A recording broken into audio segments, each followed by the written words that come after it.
आता बघा, आकाशात बघितलं की आपल्याला आकाशाचा रंग निळा दिसतो. हा निळा रंग का दिसतो, बाकीच्या रंगाचा का दिसत नाही?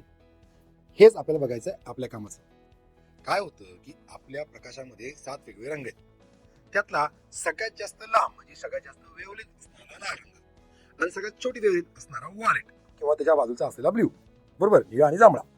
रॉयची ब्ल्यू आपल्याला माहिती आहे, RO शेवटी BV पर्यंत. बरोबर.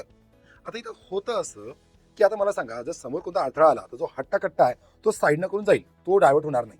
म्हणजे रेड रंगाची वेवलेंथ एवढी आहे की ते अनेक जे पार्टिकल्स आहेत हवेतले त्यांच्यापासून तो विचलित होत नाही. म्हणजेच काय होत नाही, त्याचं विकिरण होत नाही, म्हणजेच काय स्कॅटरिंग होत नाही.